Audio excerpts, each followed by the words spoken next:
पिछले दिनों एक स्टडी सामने आई जिसमें कहा गया कि जिन व्यक्तियों में हाइब्रिड इम्यूनिटी है वो कोरोना से ज़्यादा सुरक्षित रह सकते हैं।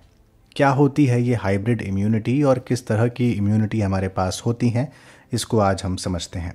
देखिए, आजकल चर्चा में है कि हमारे शरीर में 3 तरह की इम्यूनिटी इस समय है।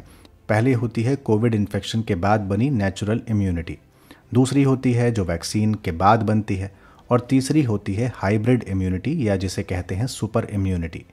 ये मिक्स्ड होती है नेचुरल इम्यूनिटी और वैक्सीन से बनने वाली इम्यूनिटी की।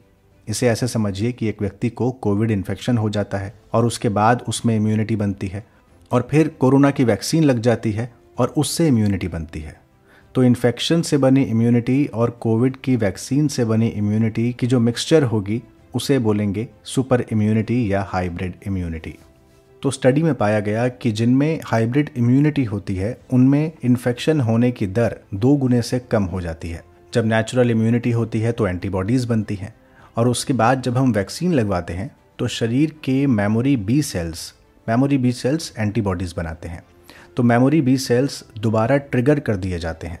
इससे शरीर में एक्स्ट्रा इम्यूनिटी बन जाती है।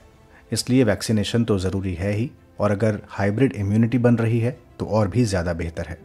तो इस तरह कोरोना शब्दावली में एक शब्द आया हाइब्रिड इम्यूनिटी, जो कि स्ट्रॉन्गर प्रोटेक्शन देता है कोविड के खिलाफ। साथ ही ये भी कहा जा रहा है कि कोविड के अलग अलग वेरिएंट्स पर ये ज़्यादा कारगर भी है। और अब इस पर आधारित एक आसान सा सवाल, चर्चा में रहने वाले हाइब्रिड इम्यूनिटी का क्या अर्थ है? आपके ऑप्शंस हैं: ए, ये कोविड के बाद बनने वाली स्वतः इम्यूनिटी का दूसरा नाम है। बी, ये कोविड की वैक्सीन के बाद बनने वाली इम्यूनिटी है। सी, यह कोविड के बाद बनी इम्यूनिटी और वैक्सीन के बाद बनी इम्यूनिटी का मिश्रण है। या डी, यह 2 बार कोविड से ग्रसित व्यक्तियों में बनने वाली इम्यूनिटी का ही दूसरा नाम है। आप अपने उत्तर हमें कमेंट बॉक्स में दे सकते हैं।